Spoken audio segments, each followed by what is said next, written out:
कांदा उत्पादक शेतकरी किती अडचणीत आहे हे आपण सर्वांना माहिती आहे. 2,500 रुपये क्विंटल दर अपेक्षित होता, पण सरकारला त्यातही यश आलं नाही. सरकारने त्यात काही केलं नाही. आज धरणाचा साठा जवळपास 23 ते 25% उरलेला आहे. मागच्या वेळी हा साठा 31% होता. ते एक मोठं संकट महाराष्ट्रावर आलं आणि पाण्याचं नियोजन न केल्यामुळे पाण्याचा साठा अल निनो येणार आहे माहीत असून देखील मागच्या वर्षी 31% असणारा साठा 23% खाली कसा गेला हा प्रश्न आहे. पाण्याच्या नियोजनाकडे सरकारचं लक्ष नाही. बाकीचे उद्योग करण्यात सरकारला भरपूर वेळ आहे, पण पाण्याचं नियोजन हे सरकार अपयशी ठरलं.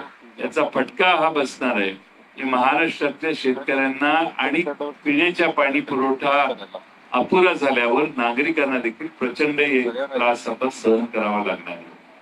भ्रष्टाचाराची प्रकरणं अनेक आहेत. मी आपल्या जलजीवन मिशन असेल किंवा रस्त्याचे हे असेल, लाखभर कोटी रुपयाची बिलच सरकारने अजून दिलेली नाही आणि सरकार मोठमोठ्या वेगळ्या घोषणा करते. आज जलजीवन मिशनच्या कामाचे पैसे देण्यात आलेले नाही. बजेट केंद्र सरकारने कपात केलेलं आहे आणि कपात केलेलं बजेट असल्यामुळे केंद्र सरकारच्या राज्य सरकारने पैसे द्यायला पाहिजे. तो विषय आज झालेला नाही. लोक वाट पाहत आहेत. कोल्हापूरला कंत्राटदारांची एक सभा झाली.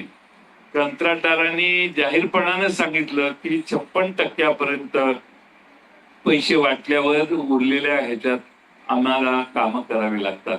म्हणजे कामाचा दर्जा सुमार झाला.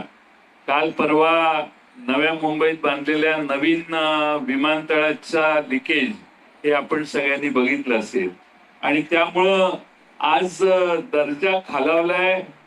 अनेक ठिकाणी रस्त्याची मागणी नाही तिथं सरकार रस्ता करायला निघालंय आणि जिथं मागणी आहे तिथं खर्च करायला सरकारकडे पैसे नाहीत अशी अवस्था आहे. महिलांच्या विरुद्धचे अत्याचार प्रचंड वाढलेले आहेत.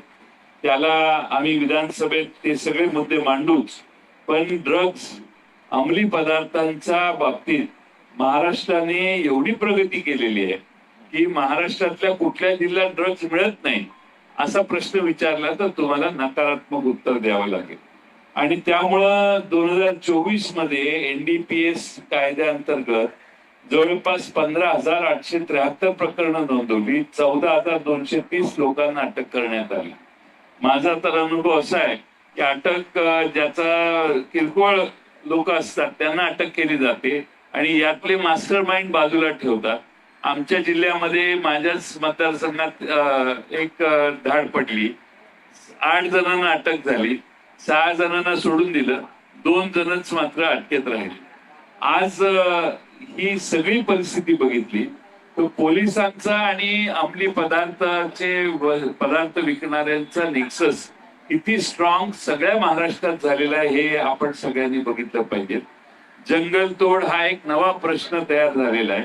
विकासाच्या नावाने सर्व ठिकाणी महाराष्ट्रामध्ये सरकार जंगलतोड करतंय, झाडं तोड करतंय.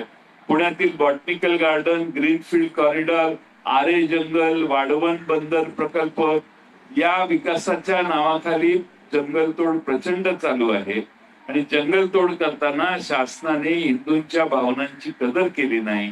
प्रभू रामचंद्रांच्या पायांनी पावन झालेल्या तपोवनालाही ह्या सरकारने सोडलं नाही.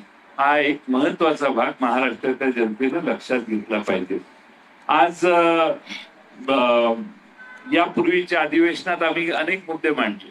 आता उदाहरणार्थ मी बीड जिल्ह्यातील आष्टी तालुक्यातील देवस्थानच्या जमिनीचा घोटाळा काढला. सरकारने चौकशी करतो म्हणून 2-2.5 वर्षापूर्वी सांगितलं.